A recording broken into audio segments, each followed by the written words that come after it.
The music sounds very scary, right? Dun, dun, dun, dun, dun, dun, dun, dun. I feel like heart beating, you know. Dun, dun, dun, dun.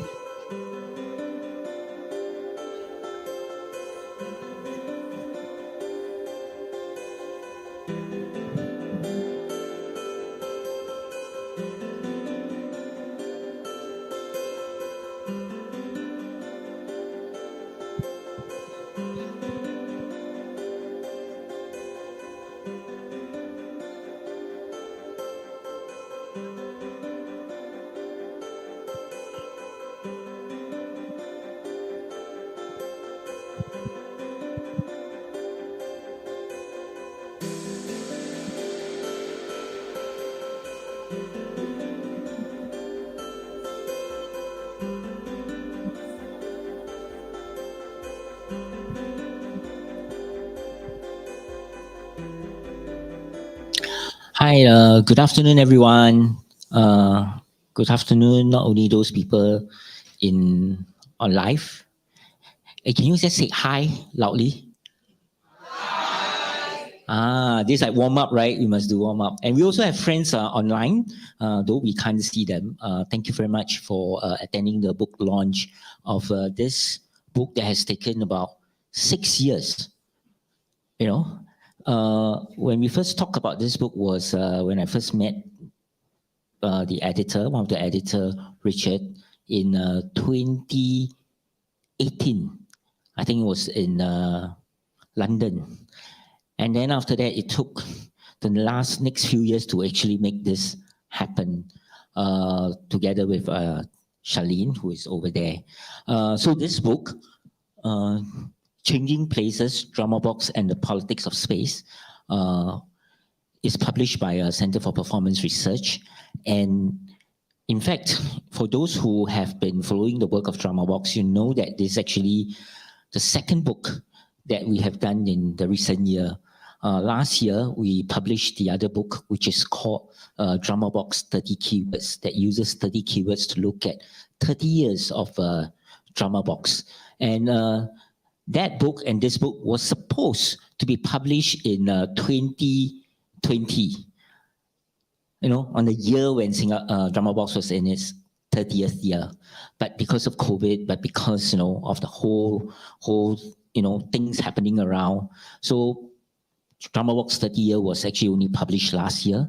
And then this year, many thanks to Richard and CPR that we actually get this out. You know, and we are able to hold this book now that you have. Hefty, heavy, right? This book, unlike 30 years of Drama Box in 30 keywords, is slightly different. The other book was really about 30 years of different works, you know, the development of Drama Box over that 30 years. But this book focuses on the last 15 years of our work. Where you will find that Drama Box has shifted to much more site-specific or site response work with extensive engagement with stakeholders and communities and audience. And also, a lot of all these projects has a number of iterations. That means it gets, you know, repeated, but in different ways, again and again. That spans across years, like, you know, both sides now took about 10 years. So what you see really is that this book focuses on that 15 years of work, and we have invited a number of writers to write about it. And today is really where we are going to celebrate this launch. So before we start, I would like to, in order to really start the thing, I think it's only right that we should have the co-artistic director of Drama Box, Ms. Han Shui-Mei, to give us a welcome address. So I must stand up and say, thank you, Shui-Mei. Let me just introduce Shui-Mei a bit. Shui-Mei's artistic practice involves designing spaces and conditions for people to exercise their right to be creative, disrupt routines, and deconstruct paradigms. Her recent exploration, including Assembly in 2022, Flowers in 2019, The Gift in 2018, and Missing the City of Lost Things 2018 are multidisciplinary experiences that engage the audience in deeply visceral and personal ways. I know she feels uncomfortable when I'm reading this. But Charlene has joined DramaBox in 2013, and over the years, she has been one of the consistently making work. And this last year, she became our co-artistic director with Hui Ling. Where's Hui Ling? Hui Ling is our co-artistic director, both of them. And in 2021, Charlene was also given the Young Artist Award by the National Arts Council. So 2011. 2021. Yeah, so Charlene, over to you. Thank you. Hello, thank you, thanks. Hi everyone. So Heng Luan is right. I'm Charlene, and I'm now the co-artistic director with Hui Ling. I think this is the first time in my life that I'm giving an opening speech, right? I've spoken to people in public before, right? But never an opening speech. So I've written a script just in case I, ramble on, right? So thank you all for taking your time to be here with us. I see a lot of familiar faces and really, really appreciate you all taking time off your Saturdays to join us. So my journey in theatre started with DramaBox's Youth Wing Activate in 2007/8. And I'm really very thankful that I had the opportunity to journey with DramaBox for like a very small part of their 30 plus years of history. And that's also where I met many of you through, DramaBox, through the works that I get to do there and the different things that I get to, encounter in DramaBox. So from my time with DramaBox, I've also seen how our socially engaged arts practice has evolved. And I feel that, it kind of how it has evolved from the way we experience and learn on the ground as we do the work. And I think to have the time and space to have this opportunity to trace and reflect on that evolution is such a precious gift in today's time, especially when things are going very fast. And, sometimes we do the work a lot and then we get so caught up in it. So I think this is really a very precious gift.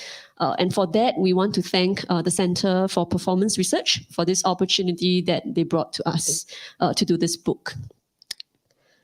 So titled Changing Places, DramaBox and the Politics of Space, this book examines how DramaBox negotiates the changing dynamics of space and place to produce art that is responsive to people's needs and reflective of socio-political issues.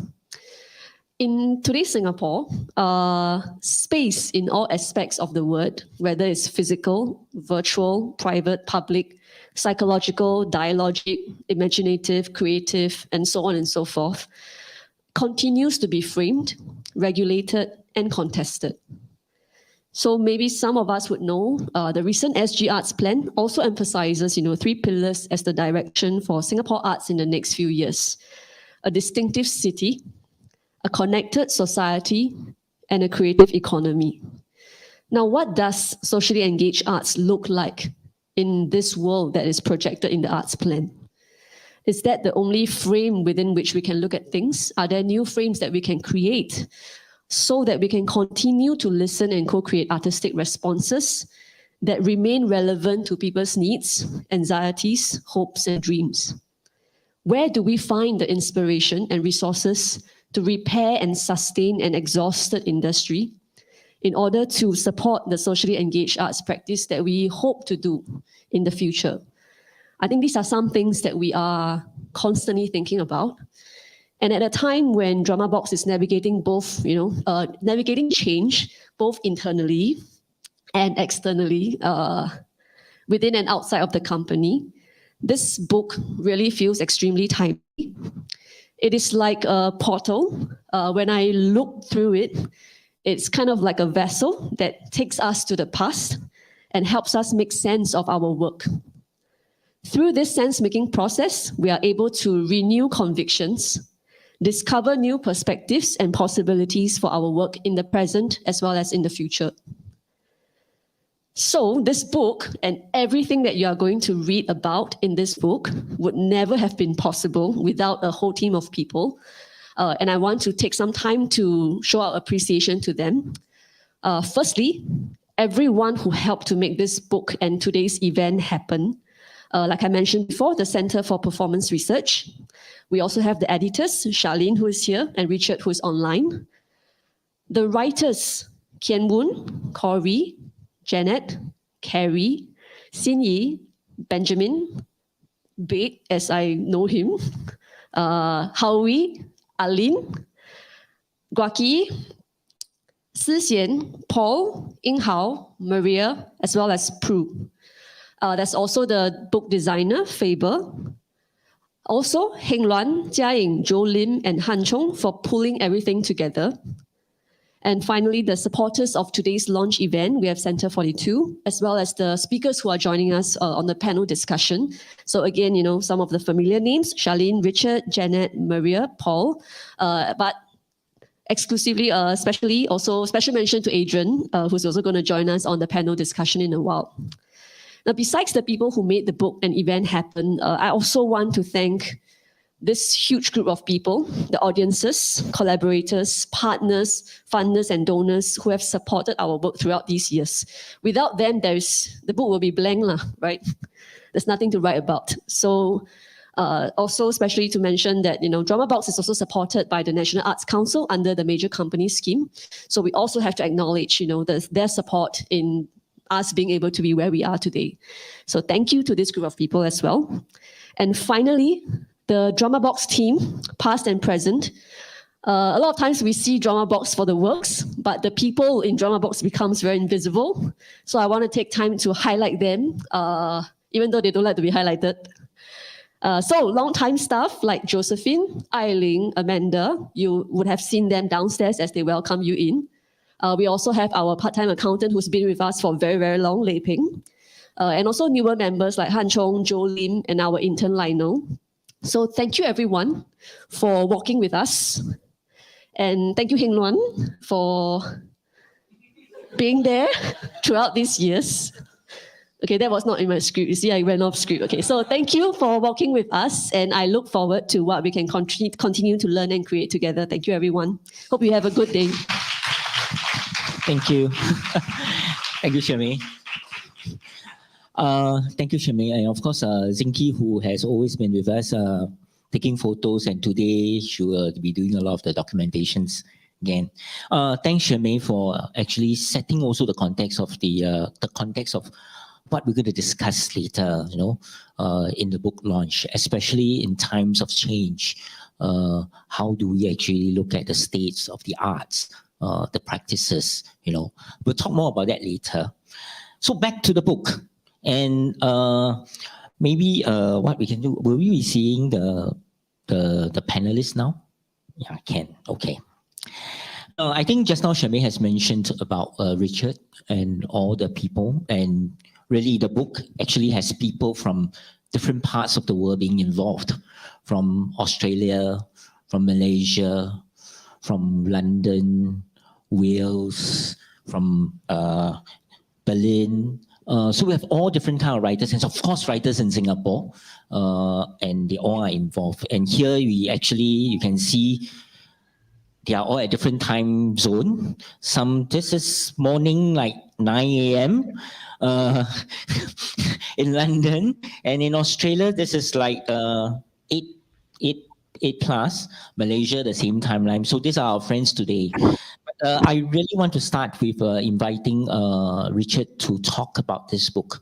Like I mentioned, I first met Richard in 2018, right, Richard? At SOAS. 2017, actually.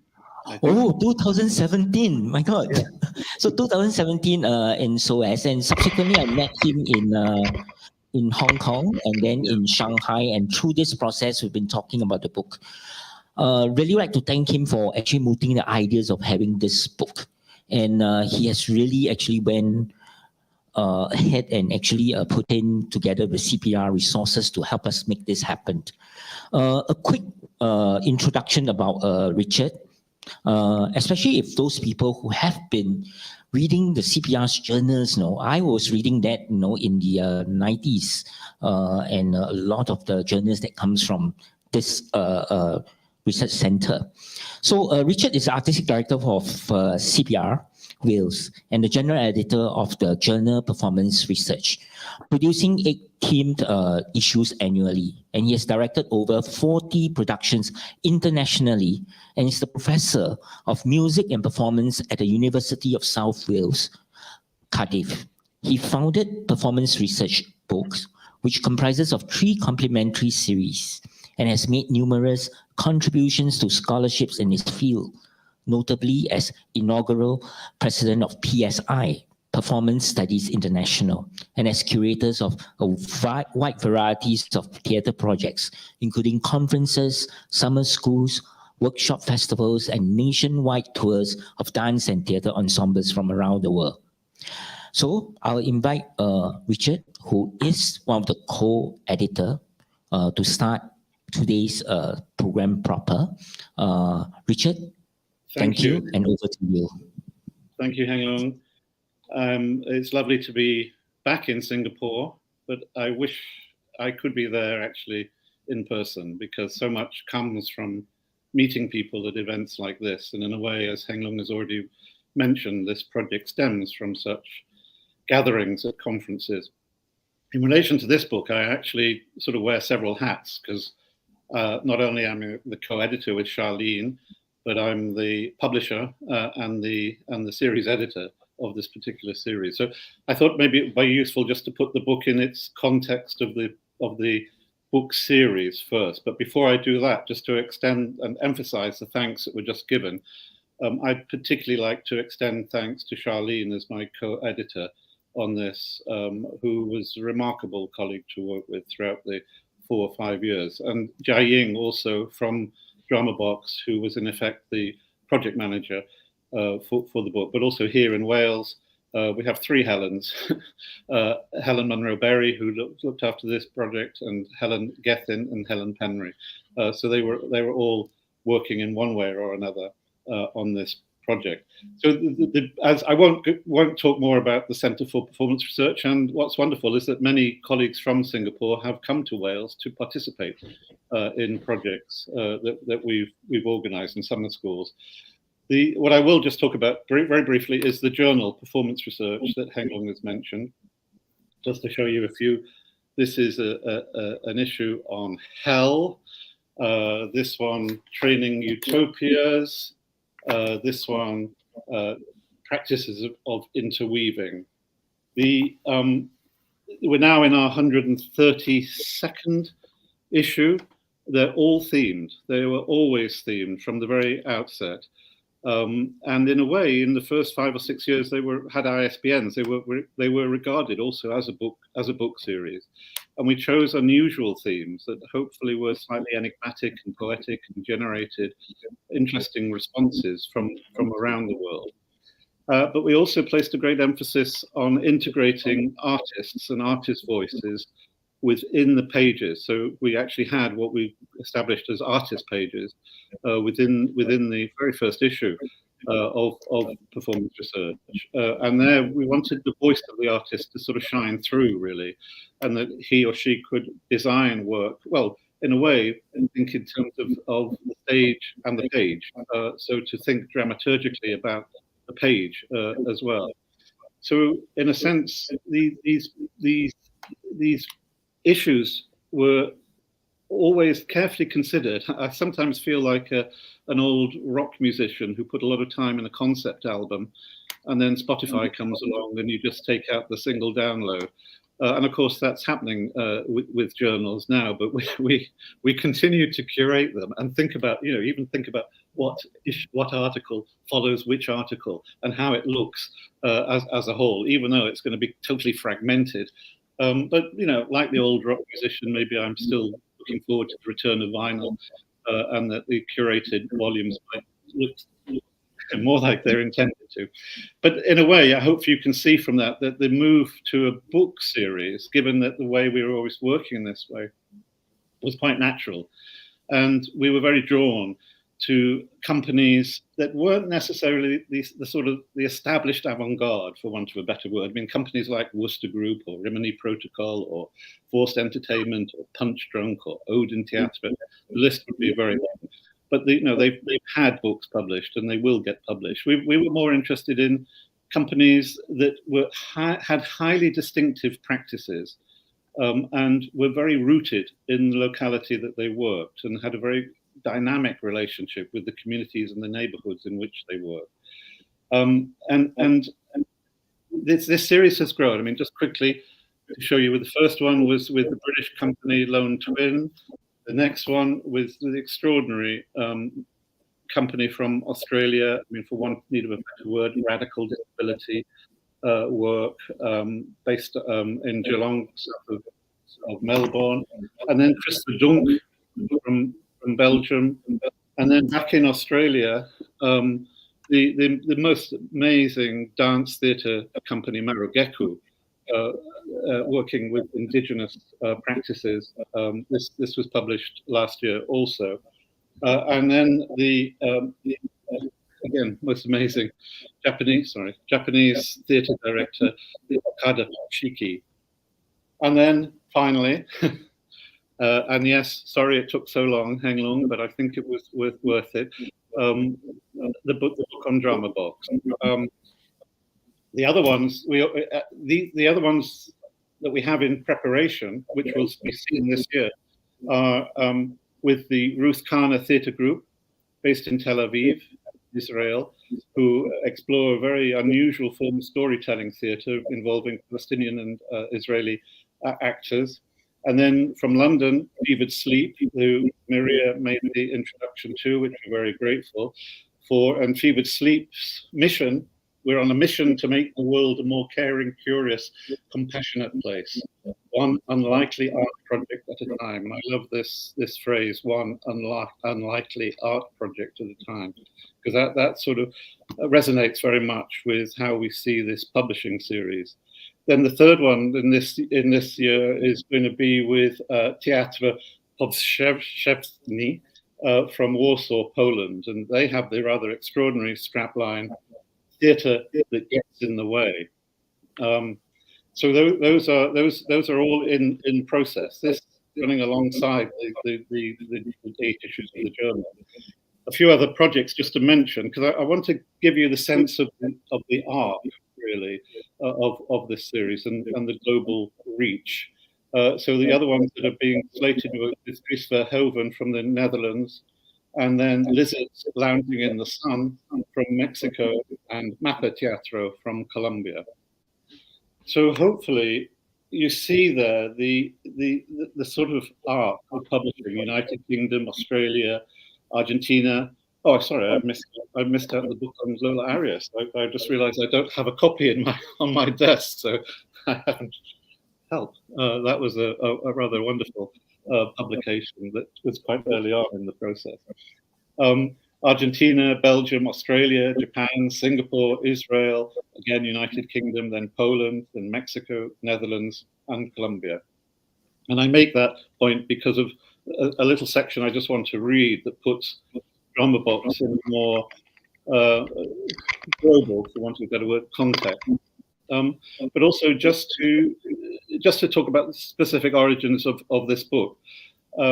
Heng Leun and I knew each other and knew of each other's work for some time, but actually it was October, I think, 2017, that Rosella Ferrari organized a conference in SOAS in London with Danny Yeung, Hong Kong in Transition, Asian City-to-City Collaboration and Performing Arts Exchange. And Danny Yeung plays an interesting role in this book that I'd also like to pay tribute to. Danny Yeung is the director of the wonderful Hong Kong-based theatre installation design company, Zuni Icosahedron, whose work I first saw on my first trip to Hong Kong in 1983. And it's sort of odd because Heng Leun and I then met at 3 consecutive conferences that were about Danny Yeung, and perhaps rather embarrassingly, I was actually planning a book with Danny Yeung, which hasn't yet appeared, but the Drama Box book one has. That's also partly because Danny and Zuni have quite a lot of their own books now. But so we met in London, and we had a fascinating conversation. I was very struck by the way that Heng Leun talked about dramaturgy and yet also about social engagement. And then we had a very intriguing conversation about Augusto Boal, who I had the great good fortune to host in Wales 3 times. He did a 2-week-long residency and then also stayed privately with me for a few days at one point. And so Augusto Boal's work, I was always very fascinated in. I was just intrigued by how Augusto Boal's work could be realized in Singapore, the censorship that still exists to some extent. And that led to a very intriguing, fascinating conversation that has sort of rumbled through the book, I think, in many ways. Then Prue Wales organised a conference at the Hong Kong Performing Arts in December 2017 on ISPAR, on performance and performances as practice as research.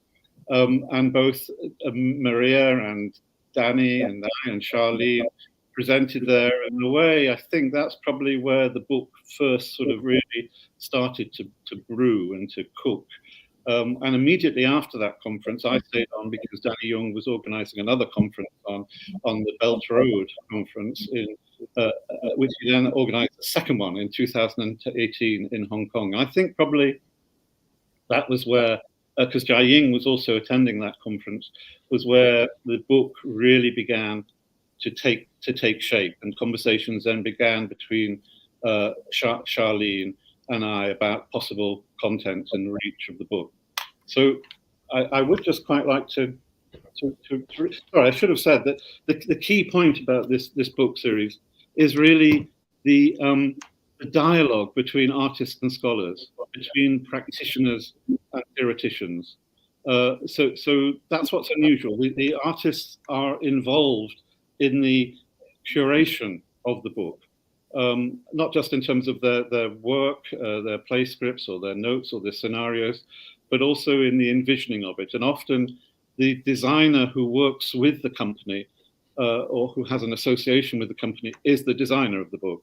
So the wonderful Shoal Fox Design in Tel Aviv is designing the Ruth Kana book, and as has been mentioned, this was the Drama Box book was designed in Singapore. We then look after all the publication, production aspects of it. But as a way of just building on that notion of placing the Drama Box work in a more of a global context, if I could just read, have I got 10 minutes? Have I got 5 minutes? I think I have. 5 more minutes. How long? 5 more minutes. Okay. So this is just a little section from the introduction to the second part, Agent Provocateur, the orchestration curation of Drama Box Theatre.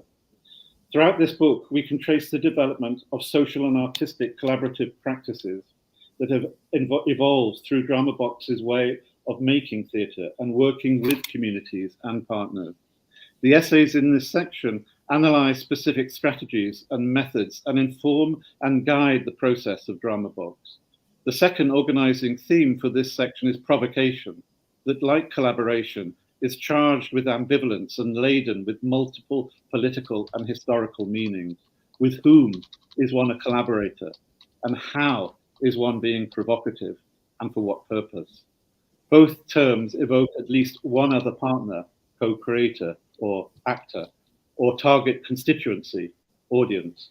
And depending on context and perspective, both terms can have positive or negative connotations. In the main, throughout this section, we are advancing provocation as a means to constructively affect social change, not to provoke incitement, irritation, anger, or resentment, nor to provoke riot, street protest, or insurrection, rather a subtle mode of collective inquiry and reflection, leading to action and often involving strong emotion.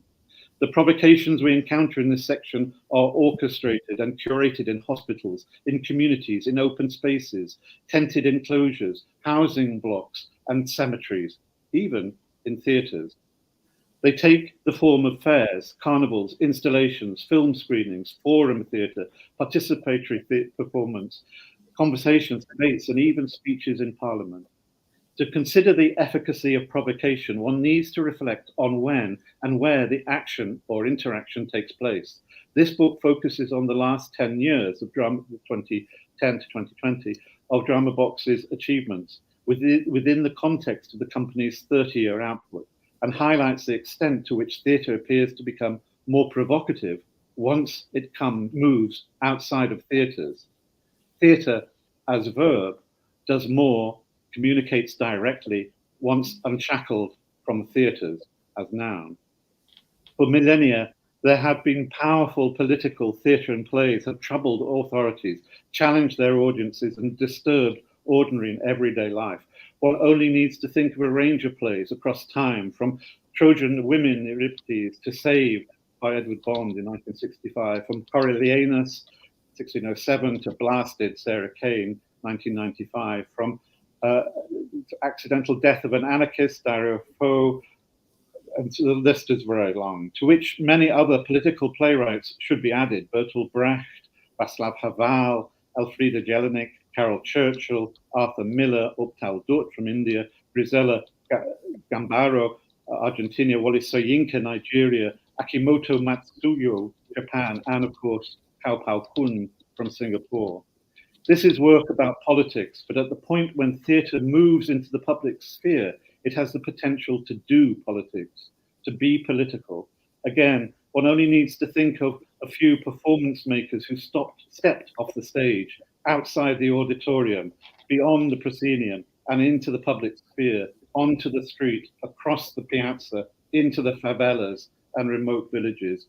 Elka and Peter Schumann of the Bread and Puppet Theatre, the USA, R.G. Ronnie Davis and the San Francisco Mime Troupe, USA, Louis Valdez and El Teatro Campesina, Adal Sakar and Shadtabti, India, Albert Boadella and Els Joglers, Catalonia. Through them, guerrilla theatre, protest theatre, parades, and anarchic street processions were developed. Earlier forms of agitprop, mass spectacles, circus, carnival, and commedia dell'arte were woven into the performance fabric and radically transformed. As will be seen, Drama Box does not follow in the footsteps or strides of these exuberant and iconoclastic performers in outdoor public spaces, but its creation of work for the public sphere does generate questions about being an agent provocateur, inside or outside, furtive or overt. Thank you.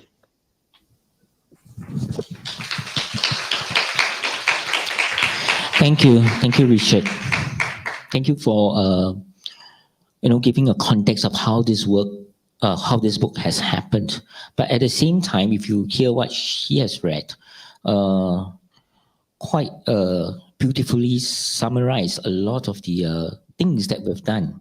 But importantly, I think the work of Drama Box stands on the shoulder of a lot of all these giants that he has mentioned. We may not emulate exactly what they do, but it was their very deep and meaningful practices that gives inspiration a lot of time to how we try to explore possibilities. So thanks, Richard, and for what you have shared. And also, again, I want to thank you on behalf of Drama Box for actually making this book happen. So we are going to do this now, where we will get into, instead of just talking about this book, but take this opportunity to think about what is possible. If we look at the title, it's about changing places, meaning that also constantly we're thinking about what transformation can happen, what change can happen. And we know that we're living really in a very difficult time, where collectively we've experienced many things together, both Singapore as well as with our friends all over the world, from COVID to climate crisis to political as well as ideological conflicts. So through all this, what is the future states of the arts, its practices? How can we imagine other futures? Or what are the things that we need to learn or prepare ourselves? So I've asked the panelists to go through the book and then to pick a section, an excerpt, or a phrase, and then from there to share their reflections, so that we will not only just launch a book, but take that little steps to then start to imagine what other possible futures we are. I think one of the things, one of the power of theatre is not just about talking about, what other problems we face here, but to collectively start that process of imagining possible futures. And so here, we have invited some all our friends here. Three of them are writers, and one of them is a very good friend of Drama Box, whose practices is also very much like what Drama Box has in a different way. So I would like to invite them to share their thoughts. And at the end of that, audience can ask questions and also share your thoughts, and we can have a conversation. Then we'll have the other editor, whom you have not seen yet, sitting over there to respond to all the sharings that we have today. So I'm going to invite Charlene to come over here and sit with me, else it's very lonely to sit here. Charlene? Before we start with the rest of the speaker, I think a lot of us here know who Charlene is, but I just have to do this also. She's the associate professor at NIE in National Technological University of Singapore. Still NTI. Nanyang Technological University of Singapore. Yeah, her research interests includes contemporary theatre, dramaturgy, embodied learning, issues of identity and thought leadership. She's currently the co-director of Asian Dramaturg Networks and has collaborated with diverse artists in performing, devising, and facilitating dialogical processes since she was a teenager in 1970s. She has worked with Drama Box in a range of interdisciplinary arts projects since 2012, which makes her actually a perfect candidate to work with Richard in editing this book. Thank you, Charlene. We will go to the first speaker today. And the first speaker we have is Professor Maria Delgado. Professor Maria, we met in Hong Kong. Yes, and in my few conversations with her, I always find her extremely inspiring, where she asks very, very incisive questions and with a lot of generosity. Now, Maria is an academic, a scholar, a critic, and a curator, professor and vice principal of Research and Knowledge Exchange at the Royal Central School of Speech and Drama, University of London. And she has published widely in the area of transnational Spanish and Catalan language theatre, performance, and film.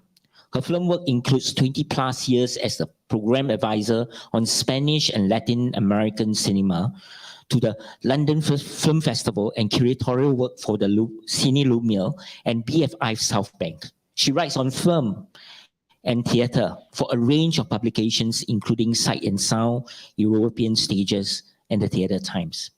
So, without further ado, I would like to invite my friend Maria, who also wrote the foreword for this book, to share her thoughts. Thank you, Maria.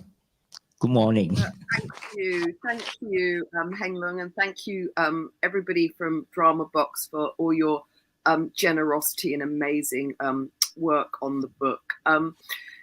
Richard was speaking a little bit earlier about encounters, and encounters seems to be so key to the work of Drama Box, but so much about the genesis of this book and the ways in which the conversations we have with each other, with audiences, with spaces, with communities, with buildings, with the environment are so important to the work that Drama Box does. And thinking about today, I revisited the preface that you asked me to write, Richard and Heng Leun, and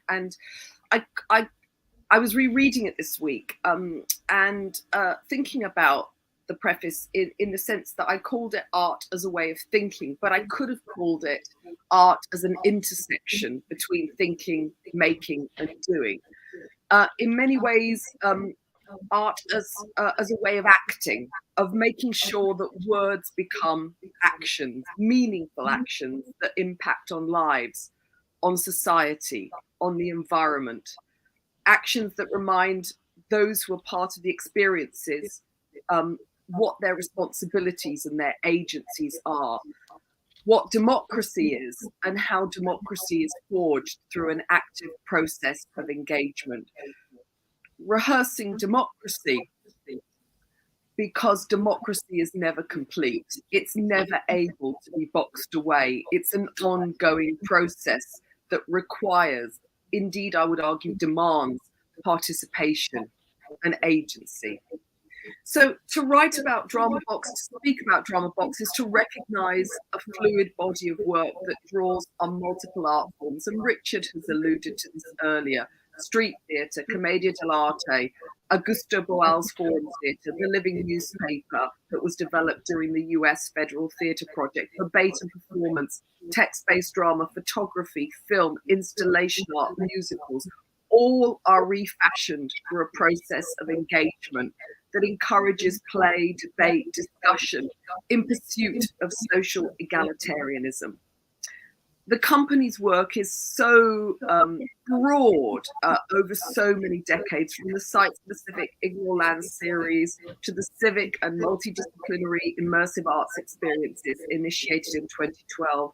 The end-of-life issues foregrounded in both sides now. This is a theatre engaged in what Leun has termed a demonstration of what is possible, a place for learning, a place for rehearsal. And I keep going back to this idea that theatre, the idea of the process, the doing, theatre as a way of practicing democracy, Drama Box as a space where democracy, as much as theatre, is rehearsed and practiced. And I think key here is the idea of performance rooted in specific geographical locations, where the histories, the memories of those spaces are interwoven into the performance stories the company crafts with different communities. There's no such thing as an empty space. Of course, Peter Brook coined that term in the 60s. Spaces are always a configuration of persons, social identities, cultural geography, architecture, layered histories, embodied histories and memories. And Drama Box's activities, whether it's a factory production line on the outskirts of the city in Parallel Cities Factory, or on the streets of Greater Aya area in Chinatown Crossing, they're an articulation of the politics of space. And space is, as Heng Leun articulates at the opening of Prue Wales, this wonderful chapter in the book, a really important issue in Singapore. I don't need to tell you that the price of the premium of space on an island of 5.7 million people, where land is scarce, where it's an expensive resource. And the company's work is always reminding us of that idea of space. And other chapters in the book also talk about the ways in which land contestation, land use have been central to Drama Box's work since 2010. Drama Box makes work about things that count, about things that matter. Drama Box, of course, is also a multilingual company working across Chinese language, English language theatre, and engaging with the Malay language. And I think when I encountered Drama Box, it was just the range, the prolific amount of work the company had produced across a range of theatrical and sound spaces. And also that this is a multidisciplinary arts practice forged around different and difficult issues with a range of interdisciplinary collaborators. And it's about promoting theatre that cannot be contained within four walls, what I like to term the nomadic theatre of engagement, rooted in a spirit of egalitarianism. And dealing with things that matter, end-of-life care, disappearing landmarks, dissent and governance, and politics of inequality. And key tied into that is a methodology of on an aesthetic of listening. And in a world where listening is proving increasingly difficult, this capacity to listen and then act feels precious and it feels important. Theatre therefore becomes an approach to community engagement where conflicts, paradoxes, questions, debates can be staged in and across public settings. One of the chapters in the book writes of drama box, those companies without a house. And I think of them as a company that fashions multiple homes. So rather than homes, it's spaces where they choose to work. And the city as a lived, ever-changing context and locale for this work, a shifting space where commerce, enterprise, friendship all intersect. Drama Box may have moved indoors with the Gough, the moving theatre, the portable theatre designed by William Tan Shang, the former lead designers of architects. But I think theirs remains what I would term a permeable theatre, which uses the entire nation as its stage. I like to think about the public body as embodying the company's ethos, however, light on its feet, adaptable, movable, flexible, accommodating, welcoming. And that reminds me of something else around Drama Box. It looks outwards. It dances across different corners of the nation, different aesthetic forms. It bridges the gap between mobility and space, while providing a use of space that sparks the imagination and participation of those that engage with the workshops, the installations, the forum pieces. And I think, when I think about the work, it's always, for me, about according a prominence to overlooked histories, memories, geographies, an aesthetic of consideration, and a commitment to care. And linked to that is this idea of hope. It's a really, for me, enabling and positive theatre culture.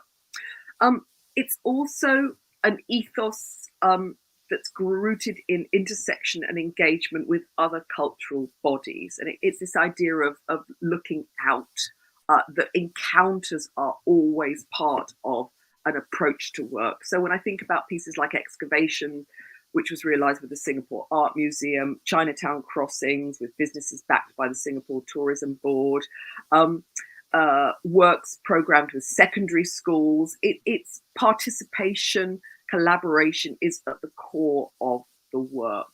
And it feels that, that idea of collaboration, of being with others, of finding a way of living with others empathetically is such an important part of the work of Drama Box, and is such an example, not just to other theatre companies, but to people. In a world where I think we're drowning in sympathy and unable to listen with empathy, Drama Box is a lesson to us all in how to work empathetically. And boy, do I think we need empathy at this moment in history. So just to finish, I think Drama Box has given Singapore a theatre of the everyday, where what's discarded, ignored, or marginalised is brought to the fore. The oft-repeated motif of both sides now, living well, leaving well, could indeed function as the company's core mission, a way of considering how we lead a life where empathy, understanding, and compassion guide and drive our behaviour, a way of articulating our frustrations and our anxieties while engaging with the views of others, a way of ensuring that when we depart, and we all depart, a conversation, a place of a community, whatever we are leaving, we do so with due concern for those that we leave behind. And Drama Box encourages all of us who form part of the encounters that the company curates to ask questions of each other and of the world. And I think here, Richard was talking about other practitioners, and I want to bring some other players into the field. Peter Sellers, Milo Rao, and Lola Arias, and they all come to mind here because they are all engaged with how theatre speaks with other communities, not speaks to, but speaks with other communities and cultures. And I go back to an idea Richard was talking about process, and I'm going to quote Ellen Diamond here on theatre as a doing and a thing done. And I would focus on the doing here of Drama Box as an ethical, social and communal practice, consistently subject to self-interrogation. And that, to me, defines Drama Box. Milo Rao asks a very prominent question of his work, which is, what is to be done? Lola Arias asks, what is our responsibility as theatre makers to those whose stories we engage with? And I think that these questions similarly lie at the heart of Drama Box's galvanizing practice. The company's creative manifestations give form to those questions, and in doing so, I think they provide some of the most urgent and the most resonant theatre of the 21st century. And this book is a really fitting collaborative recognition of Drama Box's really wide-ranging achievements over so many years. Thank you all.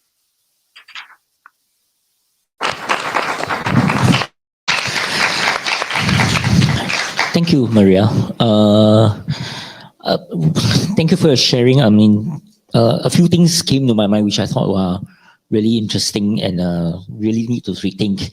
Like, we are so used to talking about, Peterbrook and empty space, but the idea that there is no empty space. So how can we then really, look at a space and see things that are there that we can actually work with? And how do we actually prep ourselves with that skills going into the future? Because sometimes we're just so used to what we see, so used to what we hear, that we do not have that capacity to actually go beyond that. And your sharing also remind me of what Shimei, our co-artistic director, once said.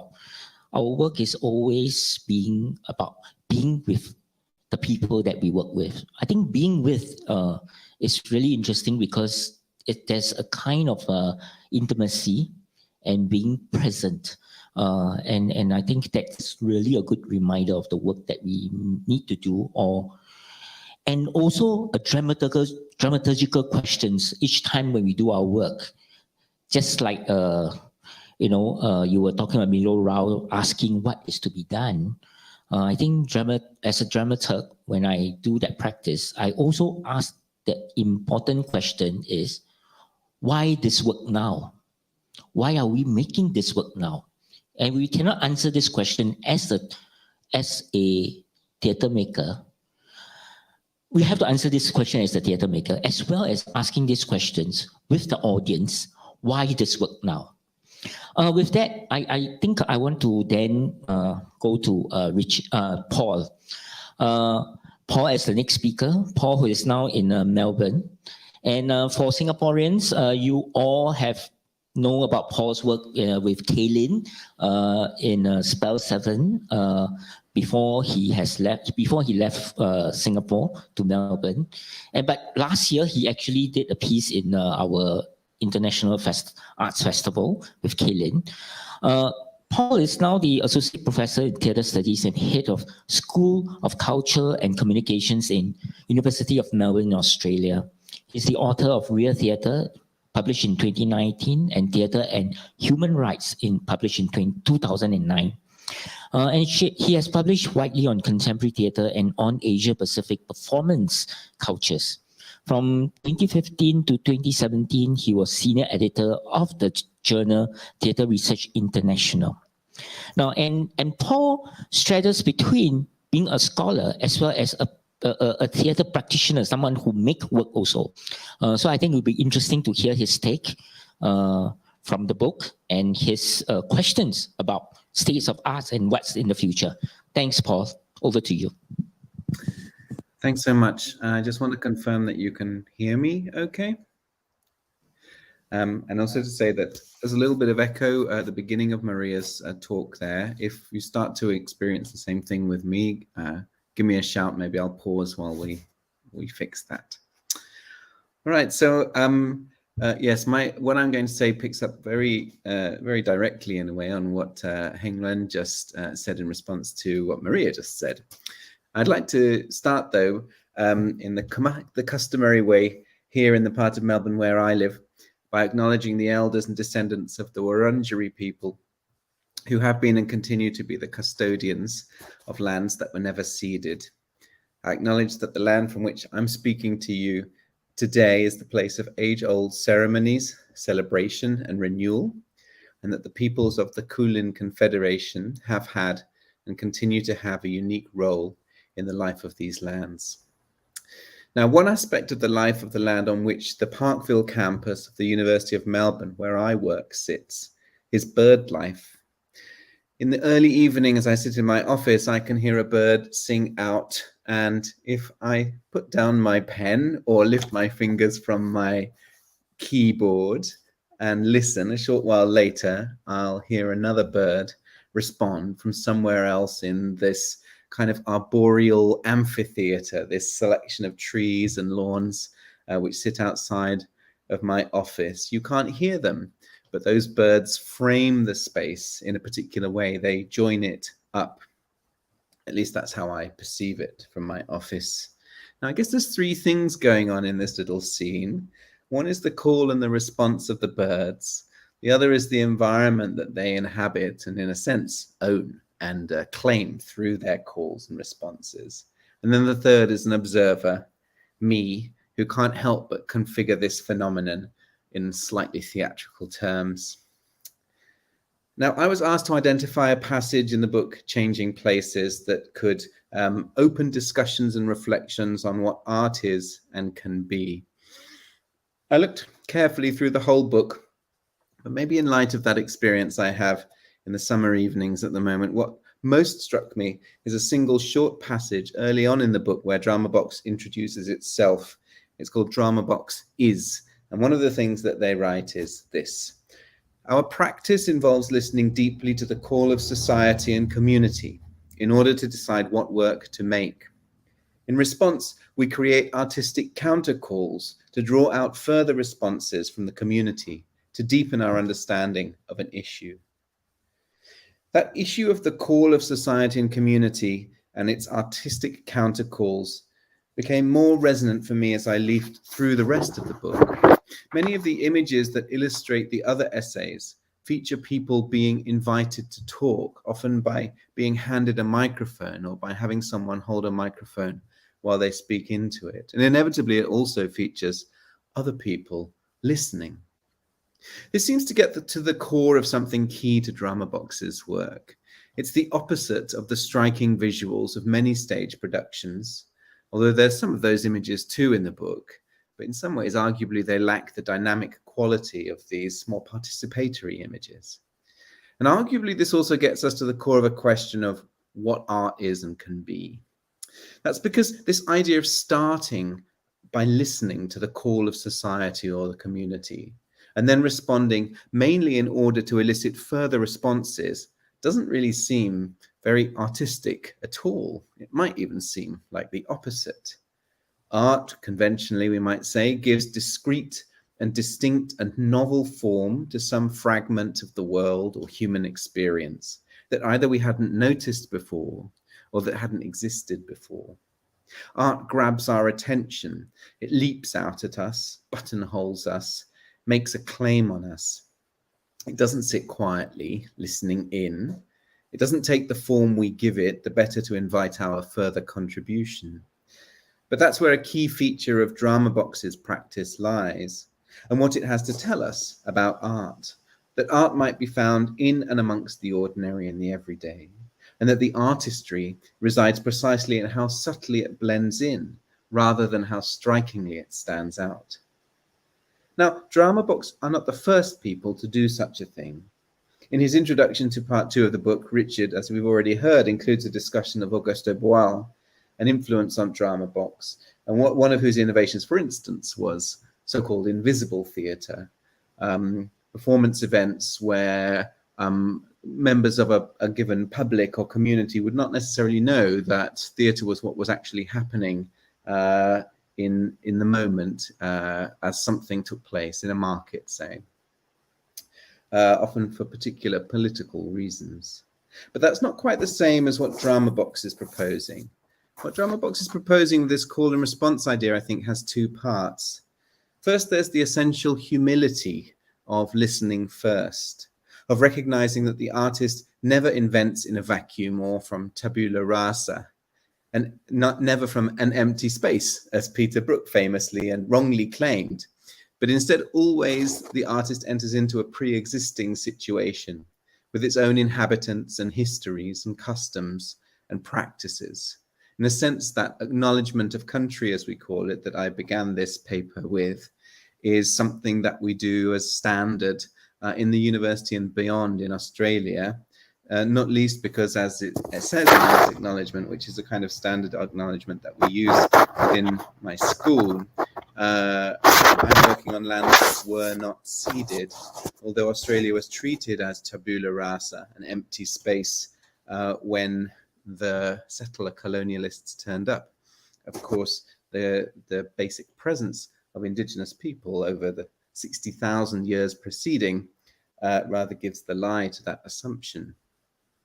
But moving on, secondly, and perhaps most strikingly, Drama Box not only advocates listening first, but recognizing that with such an act comes a unique challenge to the listener to allow themselves to be affected by what they hear. In my own chapter in the book on Heng Leun's time in Parliament as an MP, I quote a point he made in his final budget speech. He said this: "Listen to the voices, to the stories and narratives by first acknowledging your vulnerability as a human being.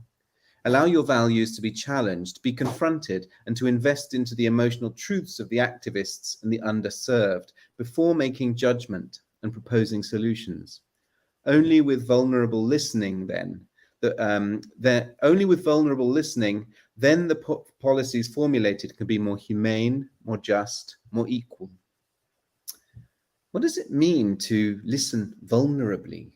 How do you do that? How often does anyone ever really do such a thing? When was the last time you did it? Normally when we listen, we're already preparing our response. If we feel challenged, our first instinct is to be defensive, or indeed go on the offensive by cutting the other person off, or switching channels. To take the time to discover both the humility and the confidence to be vulnerable does not come easily to most of us.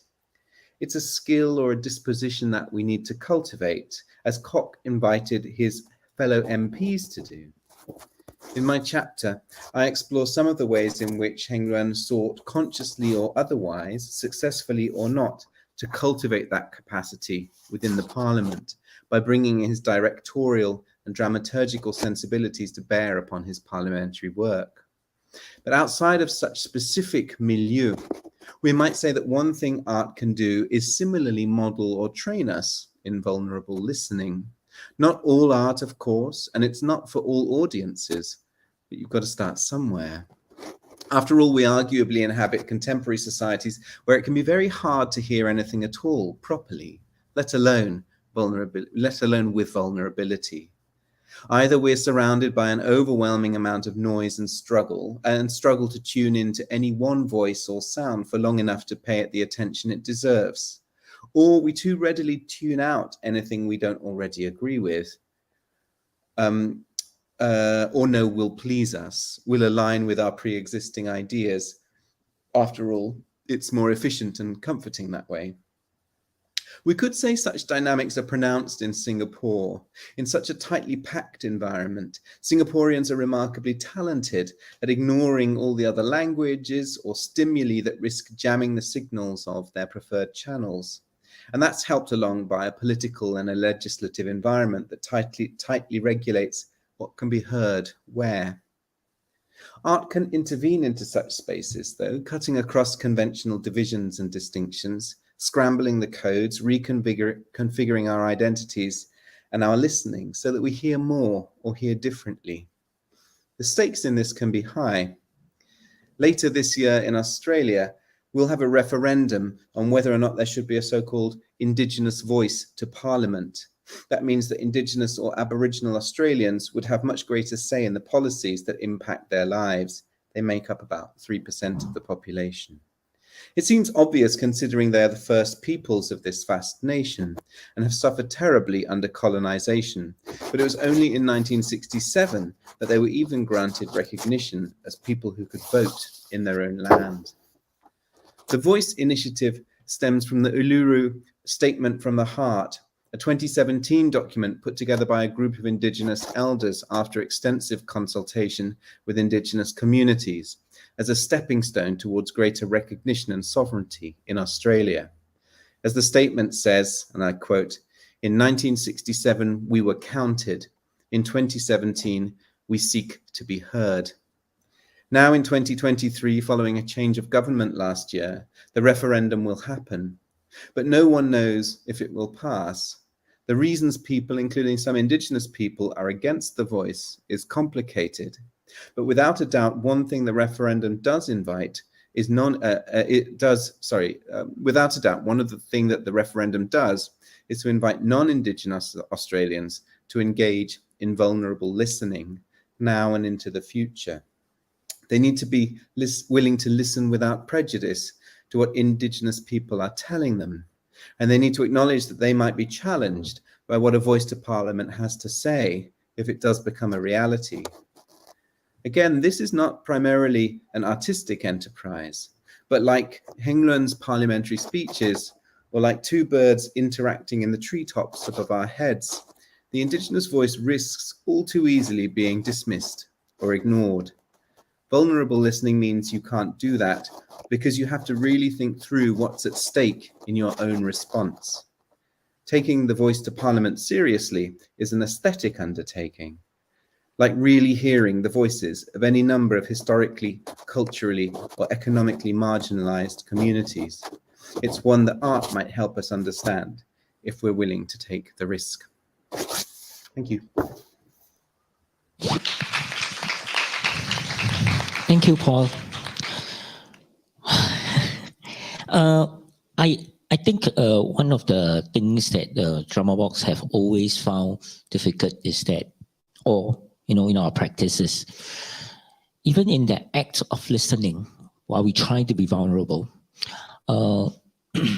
how do we actually break away from our conceived perception of what reality is like, and bring into the reality of the person who we're listening to into that world to co-create possibility?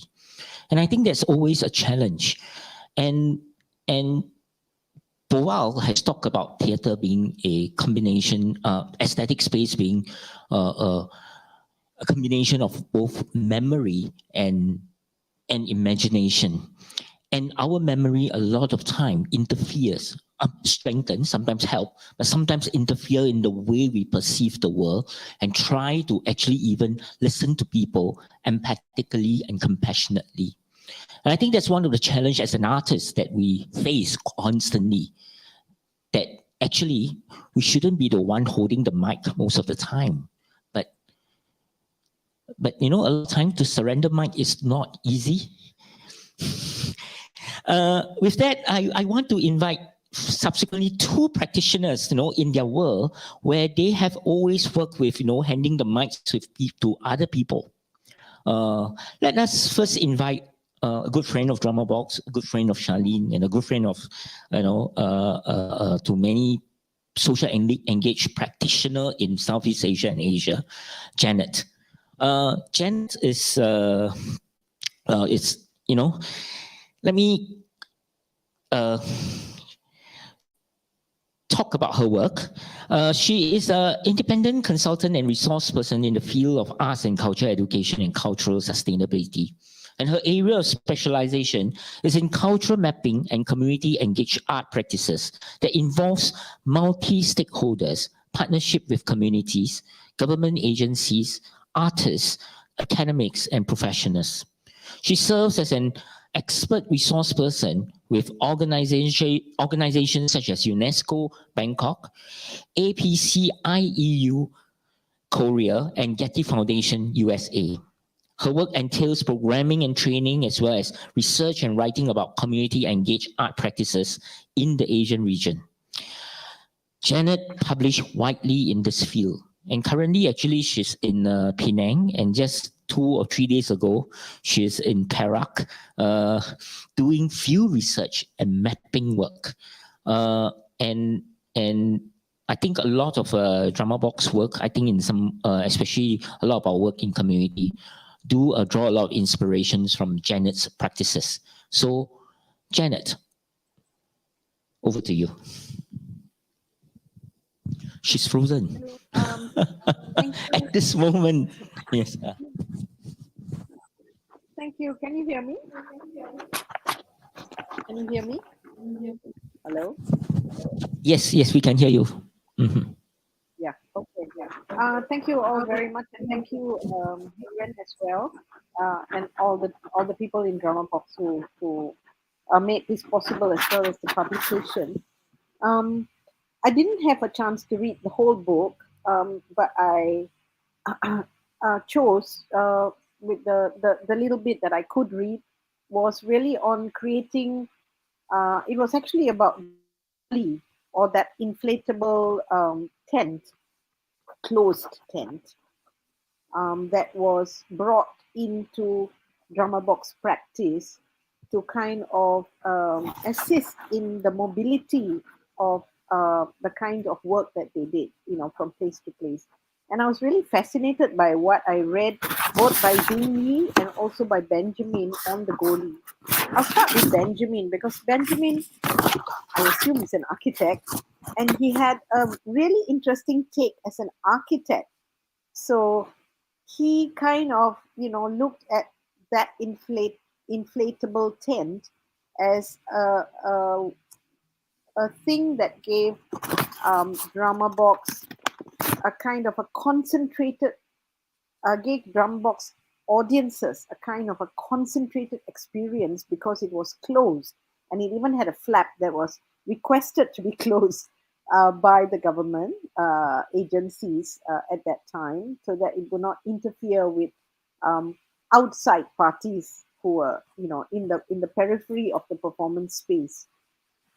And this, he talks about this concentrated experience or focus or resonance that is created by a closed space.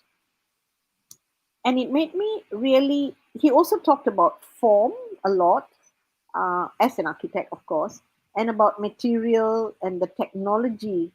And he equated, the creation of this inflatable, or the technological expansion of this, the use of plastic and inflatable tents, as being equated to art, and an art, the making of something. His references as to the the function or the ability to take this inflatable space into different spaces, particularly neglected spaces, to provide a space for people who didn't have space, and the multifunctionality of these tents, closed tents, and the mobility of these tents as something very positive. It made me kind of think about my own work, but before own work, which is very street theater oriented, or performing on the street and with communities. But before I go to that, I want to go back to Zingyi's what Zingyi mentioned about Drama Box's work pre having this tent, pre-Goli, I would call it. The tent is called Goli. Pre-Goli, and when they actually had the tent. And my God, I didn't know that they went through such an experience. When you import something into your country, and the things, the climate, the setting, the rules and regulations, and all the constraints that they went through to make this Goli work. But what was really, besides those constraints, what was really, I would say, interested me was pre-Goli, the work of Drama Box was intended to, the intention was to become more mobile, to use very basic spaces, very outdoor and open spaces. Whereas the Goli was mobile, but it came with limitations, and it was very sophisticated and, technological in a way, but it kind of put them back in a closed or indoor space. And I was really curious about this going back into an indoor space, because it made me think about how Singapore, if I look at the history of Singapore, when theatre began with traditional mobile theatre in the traditional context, Chinese opera, Malay bangsawan, very, very mobile theatres, and these theatre performances. Now, these mobile traditional forms were owned by the community, devised by the community, and funded by the community. And these spaces were just, they were just performed in open spaces. They would just knock something together and you'd be on it, and then next day they'd knock it down and you go away with it. But Singapore moved towards more permanent art spaces, which were government or commercially owned, funded by government, and of course, controlled by government. And then here comes Drama Box, trying to, I don't know about using the word that that Benjamin used, or Zingi used it, I think, the evolution of space. I think it's more a call and response, responding to the co-option or the appropriation of space by powerful systems, and how Drama Box reacted to this co-option of space or appropriation of space for the arts, and brought art back to the community in a way, responding to community needs. And I'm kind of interested also in the way they did it via forum theatre, because it's not only giving back the space, but also giving back the voice and the ability to dialogue. And I think particularly for Drama Box, the ability to include slowly community participation in those spaces, community devising works, rehearsing and preparing, to perform their works within their space. That for me was really an interesting journey of reappropriating public space for certain communities that actually didn't have the power. Also, I really appreciate the dialogue between a theatre company and community, opening up dialogue between, and I think that's the beginning, that kind of dialogue between the theatre company and the community. And I look forward to see whether Drama Box might move to a situation where community gets not only to see performances in their own space. Again, to quote Zingi, the space becomes physical, or the physical space becomes symbolic for the community of our space, owned space, transformed space, and whether, and I see some of the productions of Drama Box have moved from performance to actually doing something with the space. So space making as an artwork that community now begins to participate in. So in my own work with performing in public spaces, I found this, I think one maybe it was Zingi who who mentioned that a lot of the performance was in circular space, and in real contrast to the vertical space of, Penang's built, housing, or, built space. And that circular space interests me a lot, because I felt that the Goli kind of cut out a very important aspect of circular space, because when you perform, from my experience, when you perform in a circular space, in a public space, you have three layers. You have the intimate performance space, and then you have the in-between space, which is between the big public space, in the larger area, but the audience occupies the in-between space between the performers and the very big public space.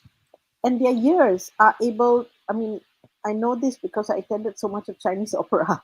So while your eyes and a certain part of your brain is focused on the performance, the other part is actually, kind of tied to the big public space. And I think a lot of communities actually have this ability to occupy three spaces. They're able to focus on the performative space. They are able to be in that in-between space, and they're able to still kind of have a connection with the larger public space, which I felt that maybe the GOLI and the regulations of Singapore, that you have your flag down, and also, closed government-owned spaces or commercial-owned spaces do not take into account this kind of aesthetics, this kind of ability to move in a liminal way between these three spaces. So that's something that made me really think about how Drama Box, I haven't seen the more recent examples, because use of the GOLI, more recent use of the GOLI, but certainly Drama Box has now moved to many other spaces, virtual spaces, very, cafes, intimate. So that not only do they have, moved to many different forms and mediums, but they have also moved to different types of spaces and been more inclusive of audiences, even, mobile phone, people, watching performances online, etc. And so I kind of am fascinated by Drama Box ability to negotiate space in new times, under new circumstances.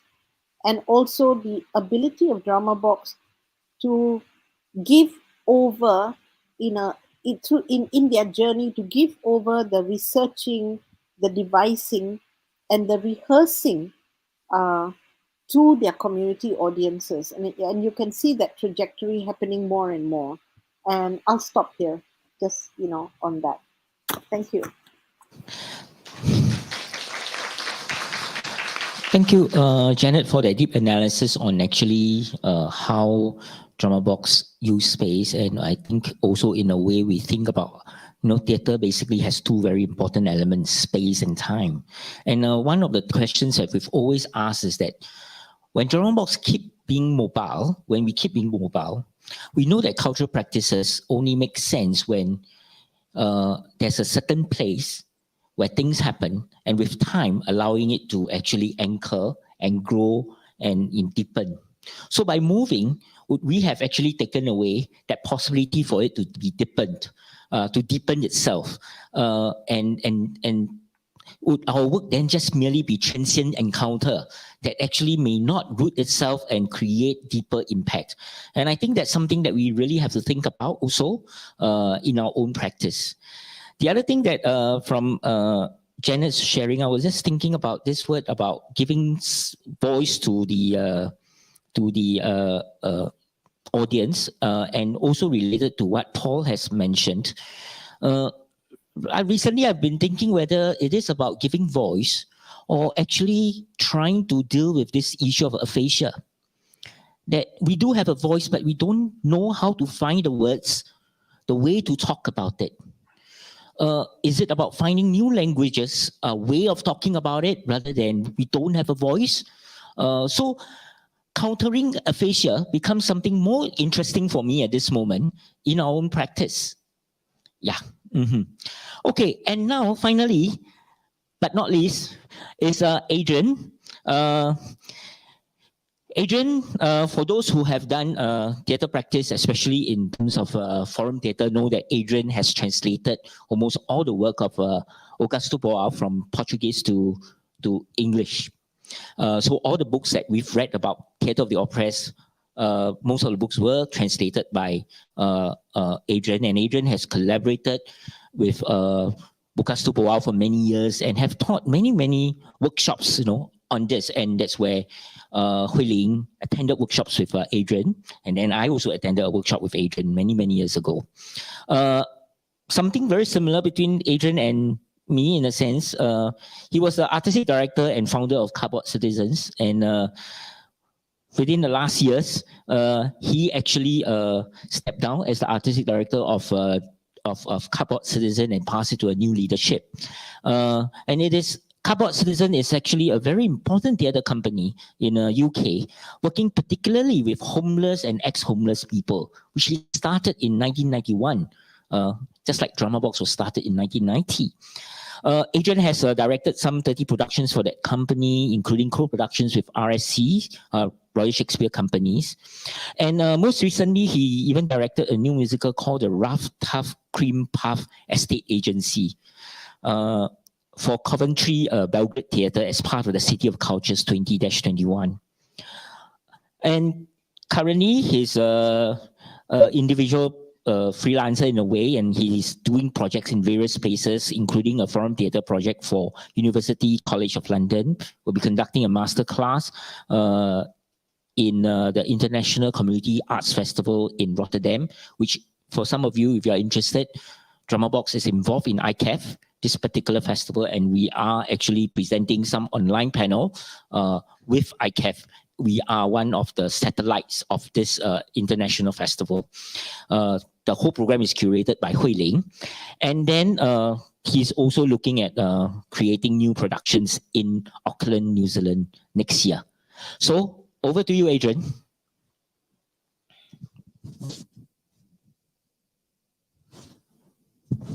Adrian, we're not hearing you. I think you have to, yeah. Thank you. Okay, can you hear me now? Can you hear me yes. now? Yes. Very good. Hi, everyone. Thank you for inviting me to speak with this distinguished panel of people. I'm going to get my excuses in first. A few weeks ago, I got a note from Heng inviting me to talk about a book about Drama Box, and therefore I thought I knew exactly where I was, because I had such a book quite close to me, and so I was confident that I would be able to speak reasonably interestingly about that subject. And as I was preparing a couple of days ago, I realized that I wanted to know a little bit more about this show that I remember, Trick or Threat, which I saw years ago. So I dropped Heng a note saying, can you just clarify some elements of that story, because I don't remember it that well. And he says it's in the book. So I say, oh, okay, that's stupid of me. I'm revealing, obviously, that I hadn't read the book in sufficient clarity with sufficient depth. So I did then go back to the book and looked really quite carefully at it. And I saw no sign of any discussion, any text, which he's claimed was there, of Trick or Threat. So then I was back in communication with him, and he said, it's on page 169, and I looked on page 169, and I'm telling you, on the book which I was reading, on page 169, there was no text of Trick or Threat, at which point I realized that I was reading the wrong book, and that and my assumption that the book that I had been sent in the reasonably recent past was the essential book, and the book's title had not been mentioned. My assumption was obviously completely wrong. So that's my excuse, and I'm sticking to it. That's my excuse for the diffuse nature of the thoughts that I'm going to offer. We have a joke in the UK, which is you wait all day for a bus and then 3 come along at once. And one might say the same about you wait 30 years for a book about Drama Box and then 2 come along at once. And so my confusion, I think, is entirely justified. So that's my elaborate excuse. But anyway, yesterday I did, having realized this, Heng kindly sent me a chapter which he thought, or a couple of chapters actually, which he thought would be of interest, and I have rapidly read them. And So I'm going to talk a little bit to those chapters. I want to say, first of all, that I am a theatre maker primarily. I ran a company called Cardboard Citizens, started a company 30 years ago. And I'm also that Boal guy that was mentioned. I should say, particularly in the presence of Maria Delgado, that I translated 2 books from French before I translated 3 books from Portuguese, so that it's important. And I'm a late comer to Portuguese, I have to say. Yes, and the last thing I want to say in this elaborate set of excuses is I'm happier in dialogue than in monologue. That is, after all, the Boal thing. And I have a few questions which I'd really be interested to hear what Heng has to say about them. So just a few reflections on what we've heard so far. Provocation. Yeah, I think that's been a central feature of everything that I have done. But the sort of equal and opposite pole, the yin and the yang of provocation is also seduction, it seems to me, and central to the success of theatre which engages people. Forum theatre, actually, amongst other forms, is provocation and seduction, and they've sort of actually got to work in equal measure.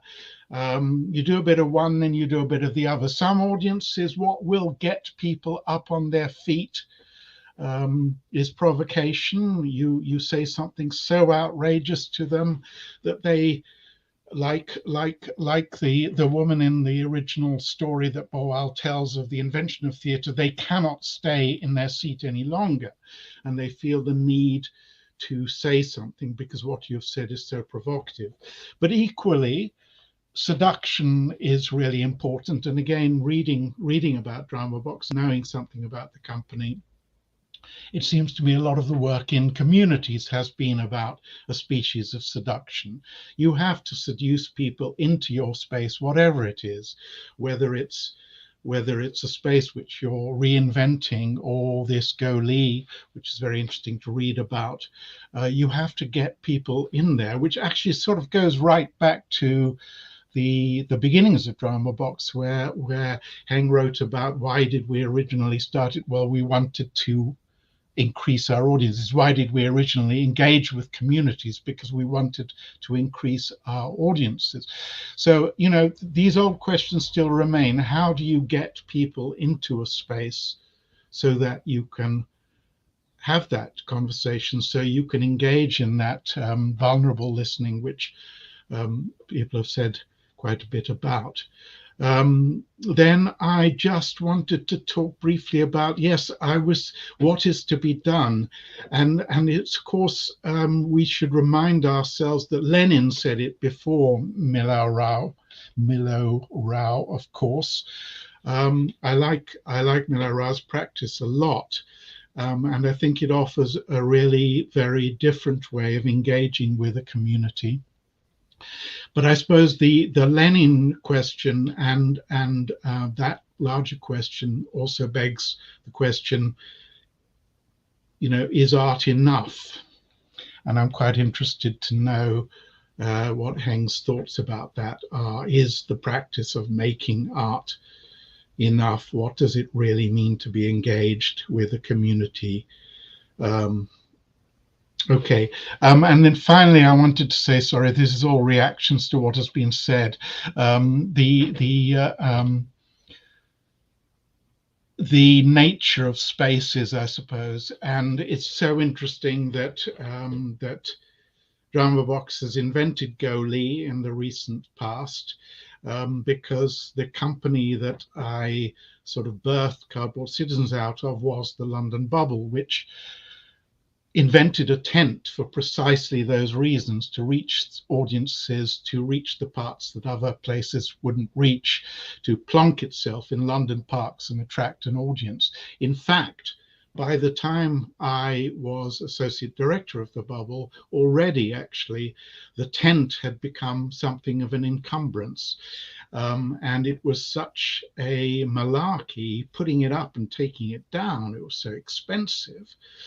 Also, it wasn't always the most suitable space in terms of acoustics and so on, that while I was there, the artistic director there, Jonathan Bethbridge, at the time actually abandoned the tent and just went back into the great outdoors.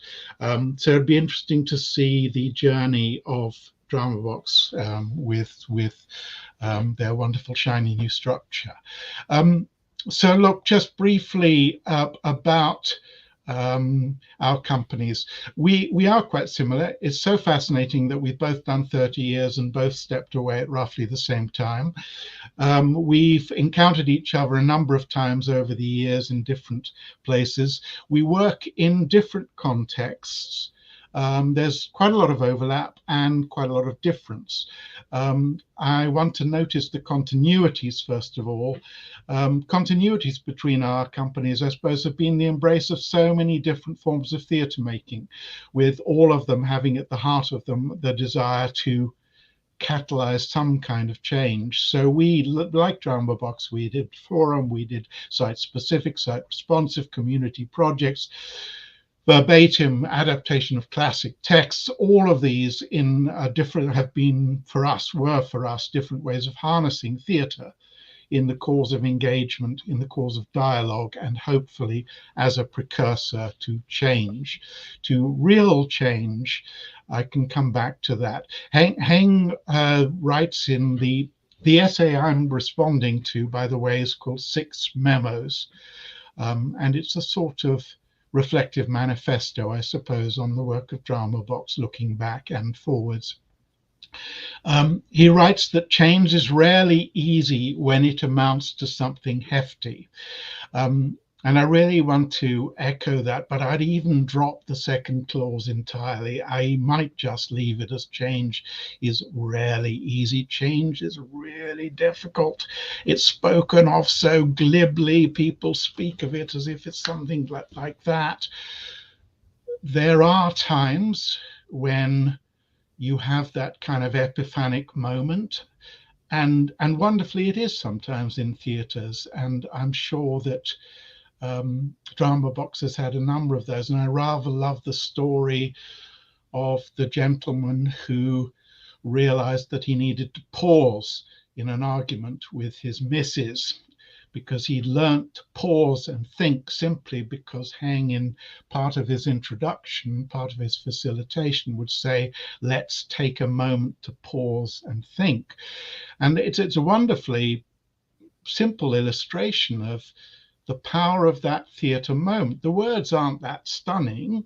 The idea isn't revolutionary, but something about the power of it for this gentleman when he saw it in action in a theatre space made it lodge, so that he then carried it back into his daily life. So I think that's a rather lovely illustration of the sort of breadth of change. There's a lot of talk of Augusto's work here, of course, and he is the OG of the change business, if you like, and revolutionary change was what he was talking about originally. And of course, most of us aren't lucky enough to spark actual revolutions, and it's quite a business. But actually, revolutions are probably made originally out of those small changes of perception, such as has been talked about. So I thought that was a rather lovely story. Heng quotes Horkheimer, who says, by practice we really mean we are serious about the idea that the world needs fundamental change. And then Heng writes, furthermore, socially engaged art practice relies on being serious about the idea that critical and difficult change entails a fundamental, not flippant, commitment to the possibility of and potential of what change can do. So, I mean, I think a testament to the commitment to change is obviously 30 years of Drama Box, and 30 years of nibbling away at those small changes, in the hope of gently engendering that larger change. There are a couple of similarities and discontinuities with Drama Box. I was really interested to read about the citizenship, the citizens basically of Singapore. I've only been there once. And as I'm reading, one of the challenges for Drama Box is, you know, it's people emerging from a quite authoritarian state, and learning to find their voice, and being confident that they can themselves achieve change. And that's a sort of overlap with my own constituency. I work predominantly with homeless and ex-homeless people over a long period of time. And they have been told so much that their voice is not worth listening to. They have not been listened to in any way, vulnerable or otherwise. And a lot of the work that we did at Cardboard Citizens is similarly but differently in about strengthening that voice, the right to be heard, creating those spaces where that voice can be heard, working directly with the citizens. We use that word advisedly, Cardboard Citizens, to strengthen the voice and fill that void. There's a very nice story. I'm already conscious of time, and you've listened to a number of speakers already. So there's a very nice story in the essay that I read about a void in a building that Drama Box enter into a dialogue with the residents of. And really one of the main upshots of their presence there is that this void is then filled. The residents on the ground, the ground floor has an empty space which is just left rather carelessly and not used, and treated with no respect. But of course it's a powerful potential space, and it's only as a result of the dialogue with Drama Box that the residents, the community, start to retake ownership of that space and realize the power of that space. So I really like that analogy of theatre filling a void. It's actually called the void space or something like that in the building. That's its technical term. And it's so fascinating. Paul, what is it called? Sorry, Heng, did you? Void deck. The void deck. Thank you very much. And it's so wonderfully circular from Paul talking about there is no such thing as Peter Brook's empty space, that the space is already always contains something, to this empty space which is changed from a void to an occupied space by theatre. And I just think there's a really strong analogy of what theatre, we were asked to talk about what can theatre do, what's the future of theatre. I think theatre can fill a void in a building, a void in people's lives,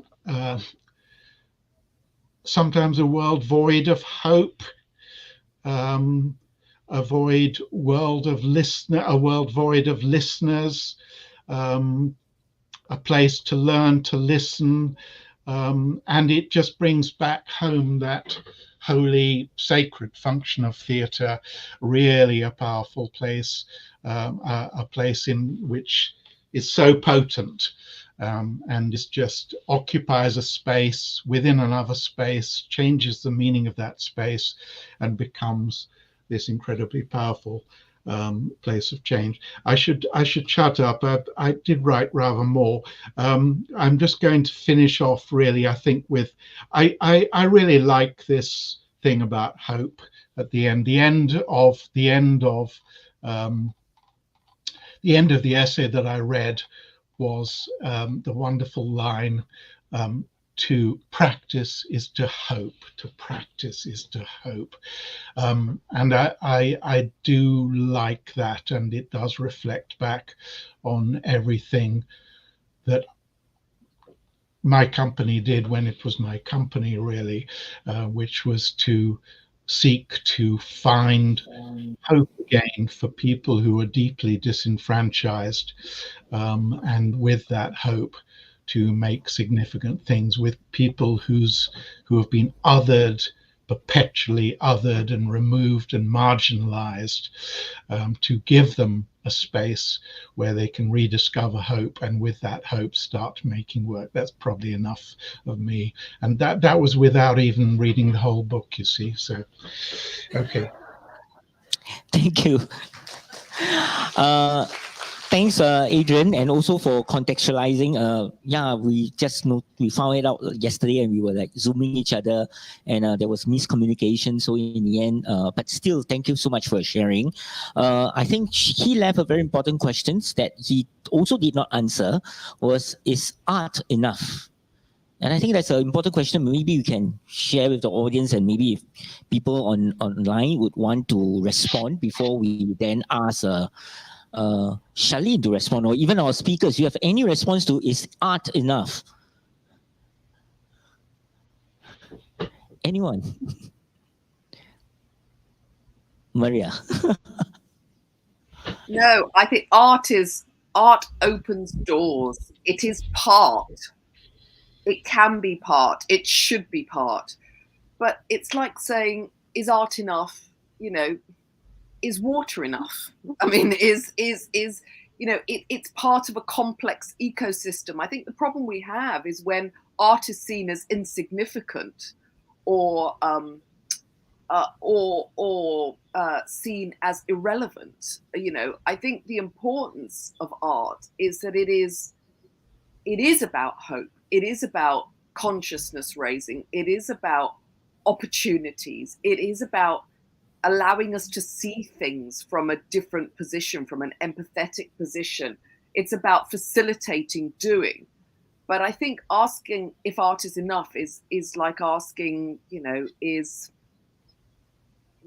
anything enough? I mean, I think it's about how we recognize art's role in a complex ecosystem and the ways in which we ensure art has the possibility of taking responsibility and of acting. And I think Adrian summed it up really well when he talks about the ways in which theatre, and I think you can use art there as a way of filling a void, as a way of addressing a lack.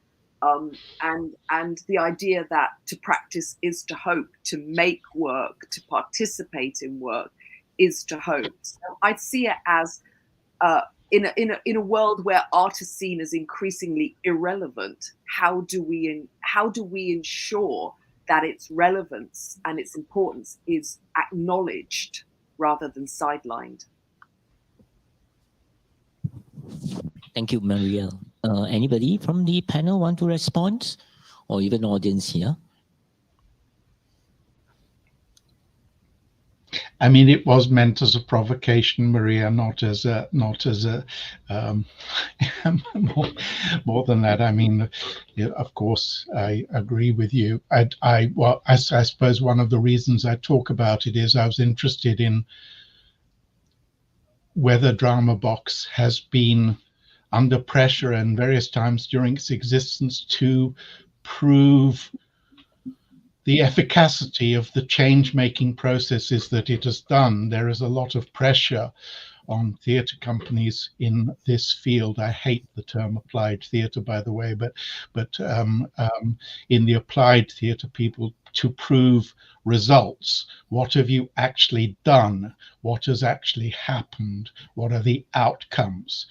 And while on the one hand I resent those questions, in another way they're sort of reasonable questions. Actually, the answers people want to those questions, which are mostly put by funders, are very reductive outcomes, like have X number of people got jobs, have X number of people's well-being been improved, and so on. And these very, very sort of instrumentalist outcomes. But in another way, of course, it's fair enough to hold artists to task when we make all these grand proclamations and so on about where we are and where we place ourselves and what actually happens as a result of our being there. Thank you, Adrian. Carrie Schaefer, who is also one of our writers, and she has commented, "Hello, Carrie. It is and isn't enough. It's art." Nicely put. Anyone from our audience who want to respond?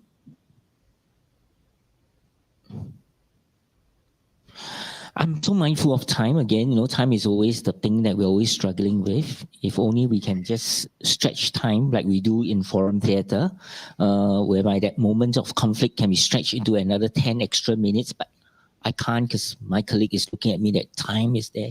I'm going to pass to Charlene to do her closing remark as the co-editor of this work. In a way, yeah, to help us to sort of think about how to move ahead. Okay. Thank you, everyone. Thank you, Heng Leun. It's a tough task, but I will attempt to do so. I think I want to begin, though, by saying thank you very much to Heng Leun and Drama Box for inviting me to be involved in this project, which has been one in which I've learned much and enjoyed the process of working together. Heng Leun was very much involved in co-curating the book, even though he's not listed as a co-editor, and I think that's important for us to acknowledge here. And the Drama Box team, of course. And a big thank you to Richard and the CPR team, the three Helens, for a very rich working experience in terms of being part of this series, but also the nitty and the gritty of making a book, putting it together, and what's involved in all the thinking processes that come with it. I really, really appreciate all the contributors, all the writers, some of whom are here today and some of whom are online. But, you know, this book doesn't exist without all the people who wrote, apart from the audiences and the artists and the production people and all those people who have made Drama Box, right? So thank you for allowing me to be a little bit involved in some way to think through and reflect and think further.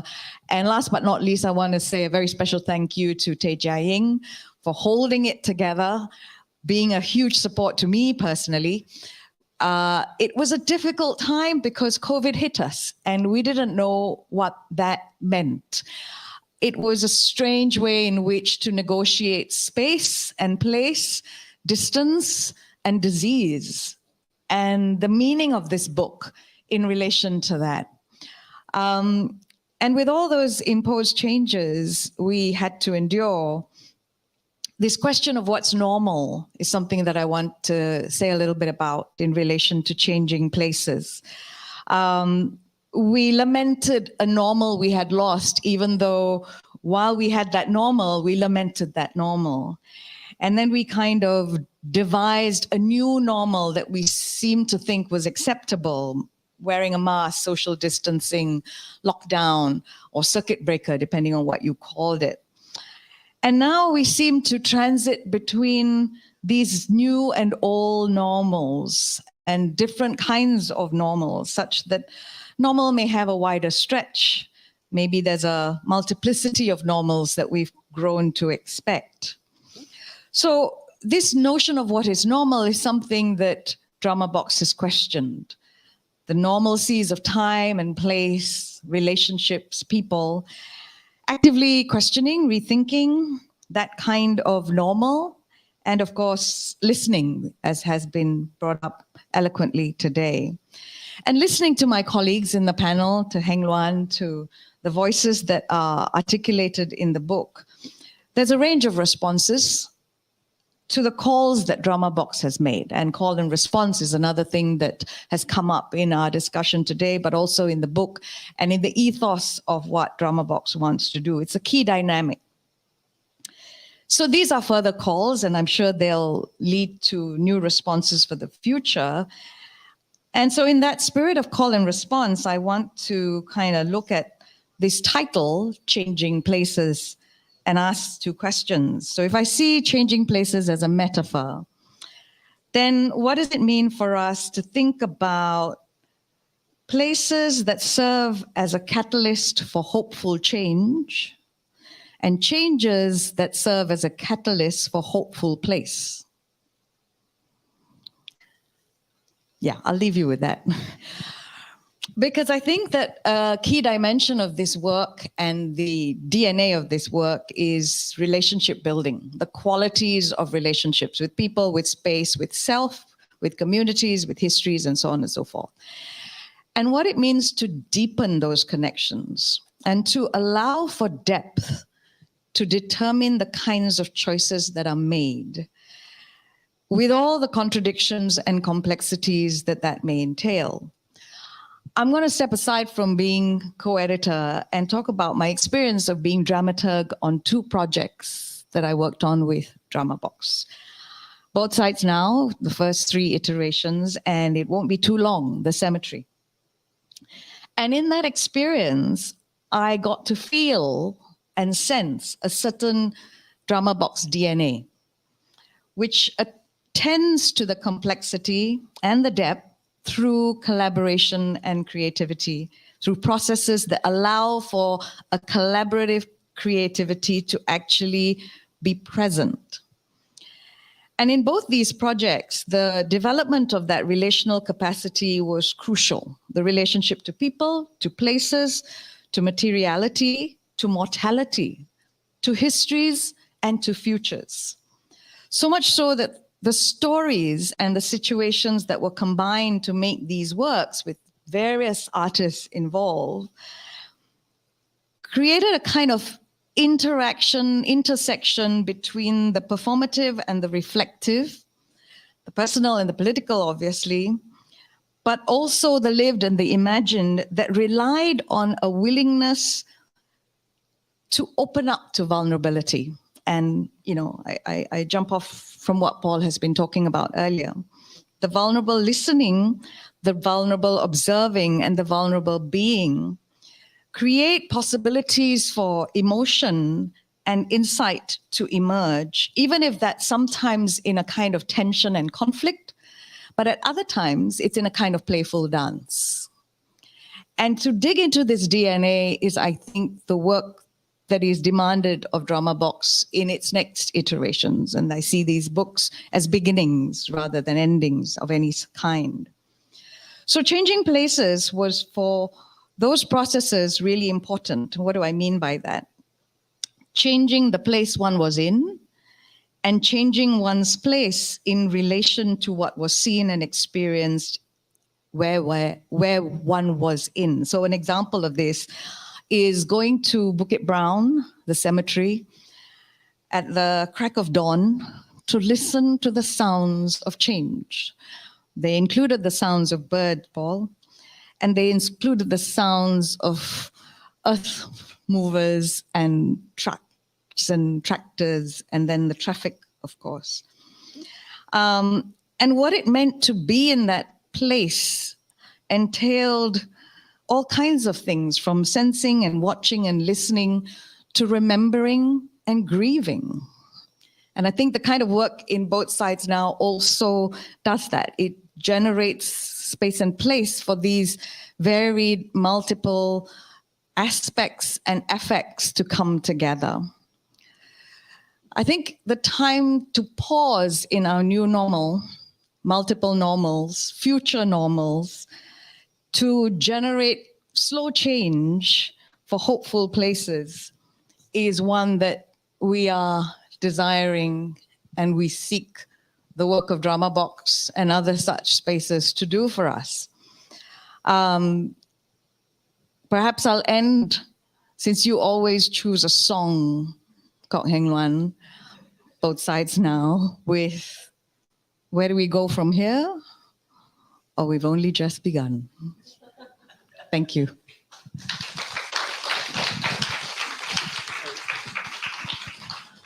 So, in a tribute to Bert Bacharach, who just passed away, with this song Close to You. I think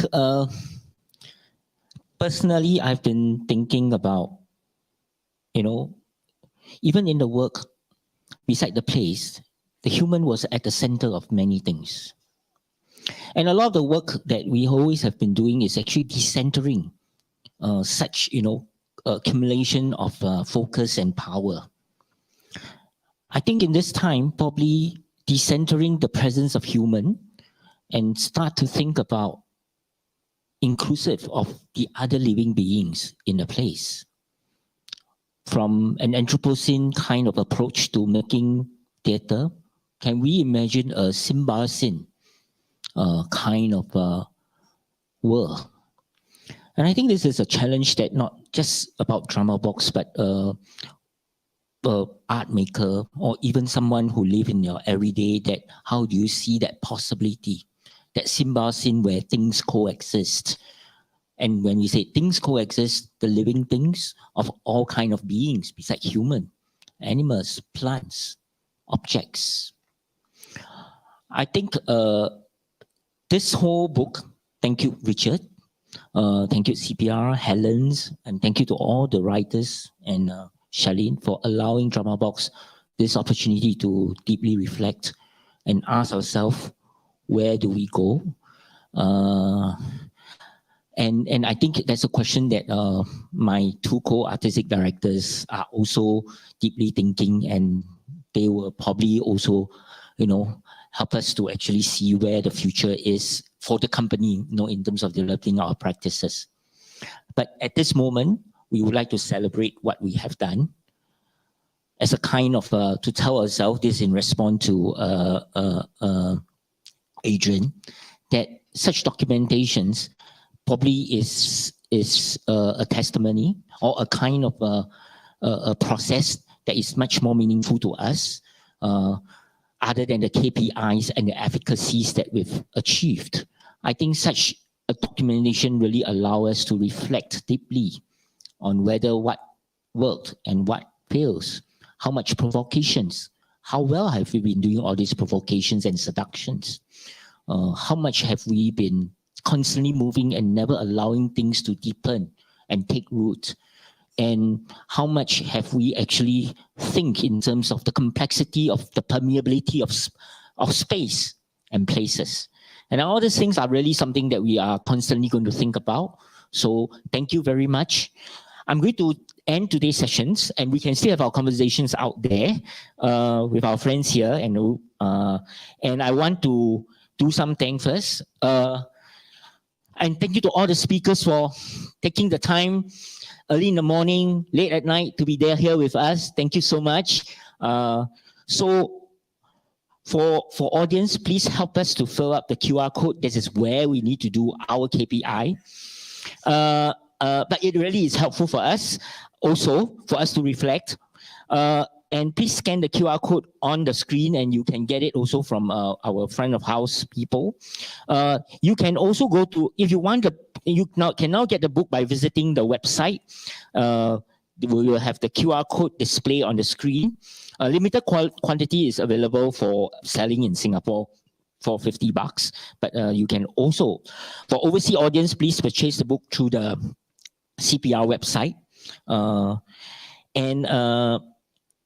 And lastly, I must thank Center 42 for helping us. And currently, they are also having a fundraising campaign called Small Ways to 42K in order to publish this particular book on dramaturgy, which is, I think, a very important book. So more about this campaign can be found here. So thank you, Center 42. We'll do our pitch here also. But thank you really very much for all our colleagues, comrades, or friends, or people. We are all working together, to fill this void.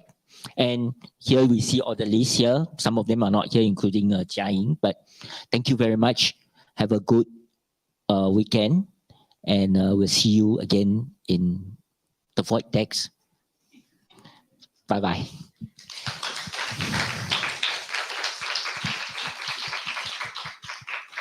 Thank you.